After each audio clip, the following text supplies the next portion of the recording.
Right now, it is time to welcome in for a brand new week Arthur Schwartz, the food maven. Good morning, Arthur. Good morning. And yeah, it's a nice morning actually. Yeah.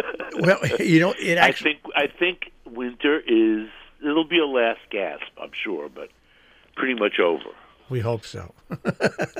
And it's that in between time, food wise, meaning I'm sick of broccoli. Although this winter, I must say, I avoided the broccoli as much as I could, and opted instead for cabbage and cauliflower in the same family. But anyway, those vegetables are the winter, but there's nothing spring yet. I mean, even around here where it's sort of warm compared to you, only there are some crocuses I noticed already, but basically we're talking about an inch of green out of the ground. But I must say, one sign of the end of winter is the height of the season for cara oranges. Have you had a cara yet? I don't think so. Interesting. So I think they've hit the market in a big way just last year. I only discovered them maybe 2 years ago. It's a kind of navel orange, meaning it peels easily and it has that little navel thing at the end, at the stem end. It occurs to me, just so you... Like a belly button.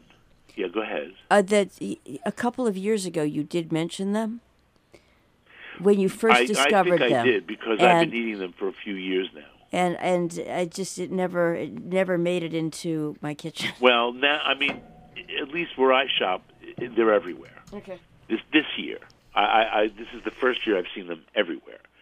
The first time I bought them at Costco, and of course you have to buy a large quantity when you buy them at Costco. And I did that only because I ate them at a friend's house, and she said, "Oh, I bought them at Costco."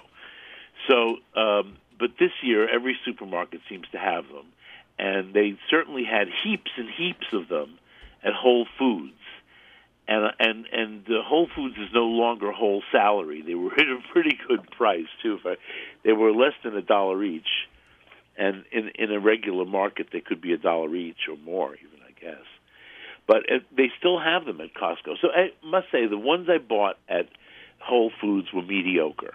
They were not like sensational. If that was my first taste of a cara, I probably wouldn't seek them out after that. I would just say, okay, it's a navel orange.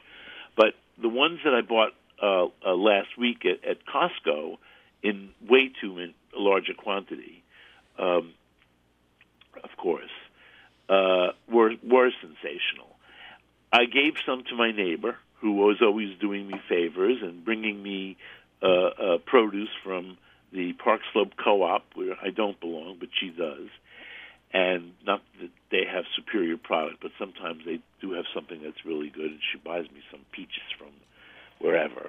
In any case, and then I just had all these oranges. Now, I've been eating a couple a day. It's my fruit of the moment. But yesterday, we invited a neighbor in for tea in the afternoon, and she's, by the way, Irish, so she likes her sweets. And it was pouring yesterday morning. I did not want to leave the house to go shopping to buy something to serve her. And then I'm thinking, I wrote a book called "What to Cook When You Think There's Nothing in the House to Eat." So I figured I could figure this out. And I actually thought of that yesterday when I was looking at my stuff going, all right, come on, I know Arthur. He wrote a book called "What to Eat." So the key ingredient here were all these cara oranges that I bought. And it's good that I bought a large quantity, because I'll say I baked a cake. In the end, I baked a cake for Mary, and it was it's a recipe from my very first cookbook, Cooking in a Small Kitchen. And I've been cooking recipes from that book lately because it was just republished. I'm sure I've mentioned this, at least 6 or 8 months ago. It was republished in a new edition by Macmillan. Very flattering. It's part of a new series called a Cookster Classics. It's in a classic cookbook series. Oh, you're classic. I've learned a lot about cake mixing. since then. So the book was written 40 years ago. I was young. We all were. A young and innocent baker. Even today, I'm a very good baker now, but I don't do it very often because I shouldn't be eating it, and I can't be trusted with a whole cake or several platters of cookies in the house. So, one at a time. But Bob buys cake for himself. He buys one slice at a time. So, but I did bake because I was, Mary was coming and I didn't want to go out. And the caracaras, interesting, are really juicy eating oranges with a very sweet flavor, a sort of pink-orange flesh, much deeper colored flesh than a typical orange. In fact, I noticed online somebody asked the question, are caracaras a kind of blood orange? They're not that red, but they are very red for an orange. And I really love eating them, but I never thought about juicing them. So for this recipe, it's an orange pound cake. You need 3/4 of a cup of orange juice. I figured 2 oranges are going to do it. 2 typical juice oranges would give me almost 3/4 of a cup, maybe 2/3 of a cup anyway. These, I don't know how. I think I used 5 oranges to get 3/4 of a cup of juice. Now, if you were buying these oranges at the not Costco price, you would really flinch. On the other hand, as expensive as this cake might get, it would be a lot cheaper than buying a cake. So, everything else I had in the house. So I juiced as many oranges as I needed to make the 3/4 of a cup. I had a half an orange left over, which I ended up using to make the glaze that goes on the cake. It turned, I must say, the caracaras have a very deep orangey flavor, and the cake was special. It wasn't, you're made with Tropicana orange juice cake, or even fresh squeezed regular Florida juice oranges. It was better than that. And I also used some of the caracara zest, meaning with my microplane, I zested. I got tired of zesting after a while because they don't zest easily, these oranges either. They don't juice easily. They don't zest easily. I ended up with maybe a teaspoon of zest, and I mixed that into the orange juice. And let me give you the cake recipe. It's a very easy cake, but I think you need to mix carefully. It's something I learned from one of my mentors, Carol Walter, my baking guru, that you really have to mix very methodically. So here's what you do. So I prep everything ahead when I'm baking a cake. So for the dry ingredients here, you need 3 cups of all-purpose flour, a tablespoon of baking powder, and a half a teaspoon of salt. And you mix those dry ingredients together in a bowl set aside. The wet ingredient is, as I just said, 3/4 of a cup of orange juice and about a teaspoon of the orange zest. You start the cake creaming butter and sugar. 2 sticks of butter, which I let get to more or less room temperature. They stood out for about an hour and a half before I put them in the mixer. And I did this in my standing mixer with the paddle attachment. I creamed together. First I put the butter in, started the motor, let it, get all creamy, and then gradually I added 2 cups of granulated sugar. Gradually. I poured constantly, but, really gradually. And then let that mix together, the butter and the sugar, for at least 5 minutes. Then add 5 eggs, one at a time. And here's my Carol Walter lesson. Add the egg and beat a full minute on medium-low speed. Add another egg. Beat it in at least another minute on medium-low speed. By the 3rd egg, you can increase the speed to just medium. Again, a full minute, 4, a full minute, and 5, a full minute. So now you have this really lovely batter, really fattened egg batter, and you add alternately first some dry ingredients from the bowl, mixed dry ingredients, and then some, let's say half the orange juice, and do this on low speed. So when the flour is mixed well in, you add the liquid ingredient, and then add more flour, and then more liquid, and then more flour, and pour this beautiful batter into a buttered and floured 10-inch tube pan. Now, what's meant by a tube pan? Could be a decorative blunt pan, which is what I used, or it could be my grandmother's aluminum sponge cake, removable bottom tube pan, whatever you have, 10-inch tube pan. If you only have a 9-inch tube pan, the cake is probably going to need to bake a little longer. It bakes at 350 degrees, and in the 10-inch tube pan, my cake was done after 50-something minutes, 55 minutes. You'll open the oven. Don't open the oven while it's baking, but after 50 minutes, you can open the oven, and it should be lightly browned, perhaps ever so slightly pulling away from the sides, and then test it in the middle with the straw or whatever you use to test your cakes.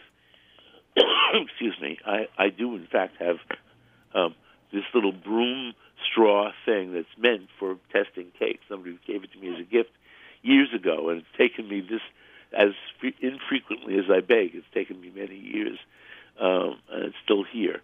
Anyway, test the cake. Should be done. Should come out clean, the tester. And then let the cake cool for at least 10 minutes, even 15 minutes. As it cools in the pan, you'll see it'll pull away from the sides of the pan a little bit more. And before it's fully cooled, really after 10 or 15 minutes, you have to turn the cake upside down onto a platter so that the decorative domed part of the cake is up and gorgeous, is facing up and gorgeous. All right, do I confess? Sure. I dropped the cake. How does it hold? So Bob heard me yell. I didn't drop it on the floor. Okay. I buttered and floured my pan so well that the second I turned it out onto the platter, it dropped onto the platter, and I don't know. I guess I was afraid of burning myself. I don't know what I did. I'm usually pretty good at doing these things. But it slid, and it fell onto the stove, where a big hunk of it, fell into pieces because it was still warm. You need to have it still warm. I mean, if you don't care about putting a glaze on, but I think you should, you can let the cake cool down a little further in the bun pan, and then turn it out. It'll be a little easier. Anyway, I salvaged it. So Bob heard me yell. I wasn't that upset, actually. And he said, well, I don't know. Didn't Julia Child once drop a leg of lamb on the floor and served it anyway? It was a chicken. Was it a chicken? It was a roast chicken. What the protein was. It was a roast chicken, and it was the best Saturday Night Live skit ever. You can always salvage it. Right. And I didn't have a whole group of people coming over. I had Mary from upstairs. And I thought, oh, no problem. Half the cake is in good shape. I'll just, serve her a big slice. But if I had to serve the whole cake, I did piece it together, sort of. Not very pretty.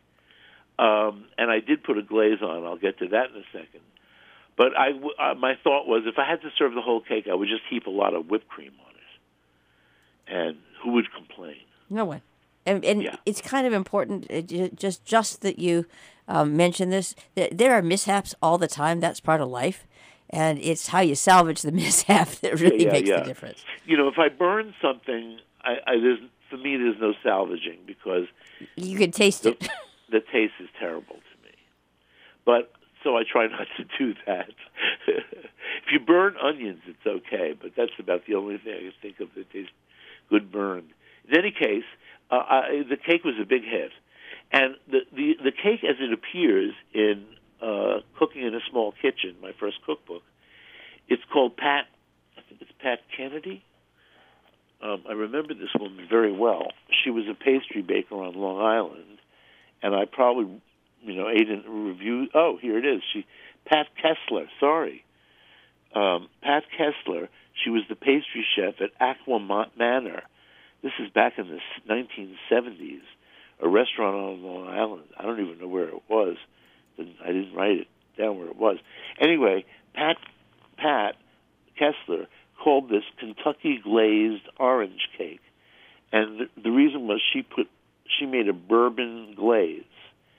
I did not make a bourbon glaze. For one thing, neither Mary nor Bob drink or I like alcohol. The taste of it, they both claim they get headaches if they even have a drop. So I just put on a very basic orange glaze to accent the cara color, flavor. About a cup full of confectioner's sugar with, I didn't measure, I'm guessing 2 to 3 tablespoons of orange juice, and just mix that together. And it should be fairly liquid. And so if it's not liquid, you can add a few drops more of orange juice, and if it's too liquid, you can always add a little bit more sugar. And then while the cake is still warm, I poked a bunch of holes in it. And I poured this glaze over the cake. Both Bob and Mary commented how they loved the crunchiness of the outside. That comes from the glaze. This glaze does not make, a white sugary topping. It's intended to seep into the cake while it's still hot, and also to make this glaze on the surface, which after it dries out in the air, don't cover the cake, it will be crunchy and orangey. If you do like booze, you can always put a couple tablespoons of bourbon into your confectioner's sugar instead of the orange juice. That would be delicious, I think. Truly any alcohol you like. Yeah. Could be orange liqueur. Adds a little extra sweetness, but good flavor too. So the Pat Kessler version, however, is made with a buttery, sugary glaze, and 4 tablespoons of butter, 2/3 cup of granulated sugar, and 1/2 cup of bourbon. It was a little too bourbony for this moment yesterday. Could you use that with the oranges, though, with the orange juice? Oh, it's an orange cake, yeah. Yeah, the cake is, so it's a bourbon orange flavor. Right, but yeah. You theoretically, though, you could do the buttery frost. I was going to say, you could do the more buttery glaze with orange juice, right? Oh, absolutely. Okay, that's what I was absolutely, asking. yes. Yeah. If you don't want the alcohol, yeah, you could. But at that point, I only had a 1/2 of a cara orange left. I'm sorry, cooking in Mercury retrograde. This is the story of this cake. I'd already used like 5.5 to come up with 3/4 of a cup of juice. By then, you should have been pounding the bourbon yourself. $1 an orange, if right. That's what I was paying. I would have had second thoughts about even making this cake. I understand. But I bought this enormous bagful. And by the way, storing cara, they don't last as long as some other oranges. But in the refrigerator, you can give them 2 weeks. So if you do see a bargain on caracaras, you can keep them for 2 weeks in the fridge. It's not a problem. Maybe even a little longer, and they'll stay nice.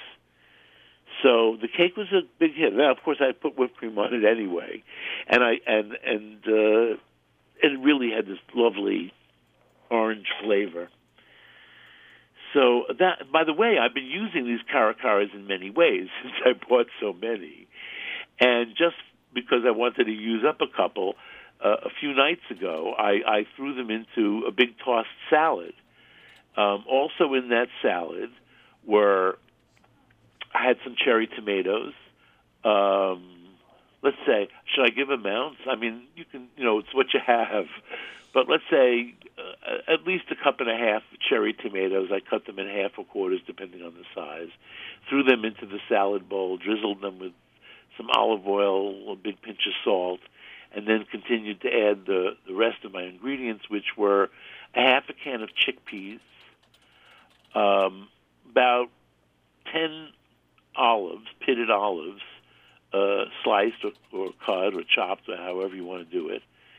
A nice rounded tablespoon of capers under salt, which I rinse and then let soak in a little dish for 15, 20 minutes before I drain them again and put them in the salad. 2 oranges. What else did I put in there?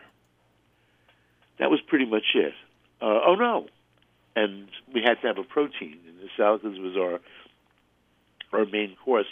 A can of tuna, drained, of course. And I don't flake it up much because it gets broken up as you toss the salad. So you toss all that together. We have tomatoes, chickpeas, olives, oranges, did I say something? And tuna. And 1 clove of garlic, very finely chopped. If you like onion, raw onion, you can substitute raw onion, but you need a little something. But you don't do both, right? I never do both. Right. No, neither do I. I was just wondering if that's... I have a Neapolitan cooking background. But, is that what that is? Both. Truthfully, in the salad, I don't think you need both. But I must say raw red onion or sweet onion would be, or even scallions, would be a great addition to this. Is that Neapolitan? I haven't added any. Pardon me? Is that Neapolitan? I just wondered where I got that from. Yes, in Campania in general, you use one or the other. In other regions, and in some instances, there's exceptions to everything, of course. But in general, one uses either onion or garlic. And I was watching something the other day on Who Remembers, but I should because it was so good, on the internet, and there was somebody who has a Southern Italian background, and she said, and use either, into your tomato sauce, use either garlic or onion, but not both. Right. So anyway, that's it. Toss it all together, and you can do that ahead of time. In fact, I like to do the tomatoes ahead of time. And then at the last minute, I toss in a lot of greens. And you got to laugh because even in the middle of the winter, the brand of washed salad that I buy is called Spring Mix. But now it's more apt than it was last month. But anyway, I use half a box of that for that amount of chopped up stuff, and that's dinner with some kind of bread. Yeah, whatever. It's kind of yummy. I'm not big on salads for dinner, but as we have been eating sort of heavier lunches, right? Yeah, and that's not a like. Oh, by the way, of course, I add vinegar in the end. I check the salt and the pepper, and I usually do 50-50 olive oil and vinegar. But red wine vinegar? I use red wine vinegar. I actually use a supermarket brand called Regina. Okay. Unless I happen to come across some, other kind of, I can't resist buying vinegar. But basically, that's my everyday vinegar. But I also use white wine vinegar, which is very hard to get. But a few years ago, when my Italian market was selling it super cheap, like $2 a liter, I bought like 6 bottles that I'm still working on. Right. I'm reducing the size of my apartment. No, I didn't. You didn't. Well, we have 2 apartments together, and we don't need all this space anymore. So we're selling off part of the smaller apartment. It'll be a very, very nice studio apartment. But the reason I'm mentioning all this is I don't have storage space like I used to. I don't have a pantry kitchen anymore, or at least I won't in a few months when this project is complete. And I have way too many cookbooks. So I can't have a public sale, obviously, but if you're interested, you in the audience, if anybody's interested in cookbooks, send me an email, mavensmail at AOL, MAVENSMAIL, and we'll talk. And I might invite you here to go through my cookbooks. Wow. Now that, I think, is an invitation. And Why don't you come? Maybe you'll get cake. Well, maybe you'll get tea or coffee. Or you know what you'll get? You'll get some alcoholic beverage, because I'm trying to use up a lot of my bar. I'm not joking. I understand. One can tell there was like a third of a bottle of scotch, and I'm down low on my everyday scotch. And at the time I picked it up off the old part of the house, so to speak, I didn't realize. But it's very rare. I put it in a decanter to drink it. But it's very rare scotch. It's Highland Scotch is what we normally drink of, single malt. Well, this is a lowland single malt whiskey. I'm not sure you can buy that in the U.S. anymore. I'm not sure I bought this in the U.S. I might have bought it in Scotland. Well, anyway, so I'll give you a drink, and you can browse through my literally thousands of cookbooks. And hopefully, and maybe have some of the orange cake there. I already said that. That's how we got. That's how we got to the liquor. I'm sure the orange cake is going to be gone by the end of today. I'm sure as well. There's about half a cake. I would have sent half the cake home with Mary if there was. if it was in decent condition. But I sliced off all the good-looking pieces. That's a problem. And now we have actually. As Mary is Irish, she would understand this totally. I could have made like a trifle with it. Right.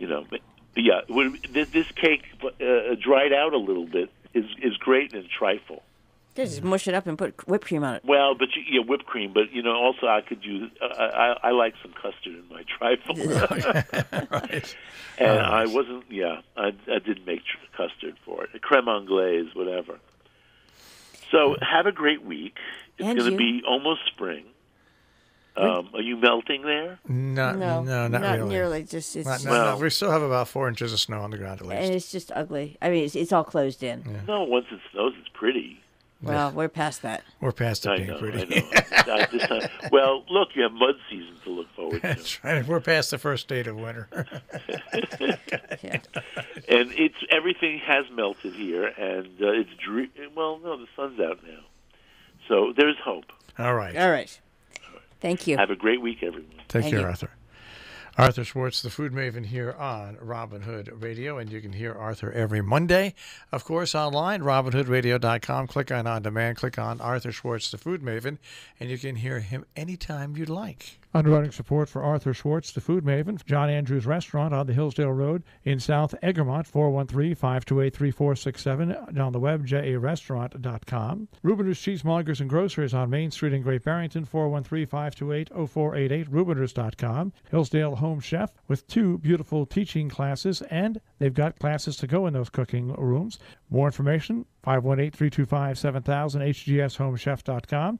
And Haven Cafe in Lenox, Massachusetts, offering quality food and excellent service. Also, they feature catering, supporting local organic farmers, environmentally conscious, and epicurious distributors, havencafebakery.com.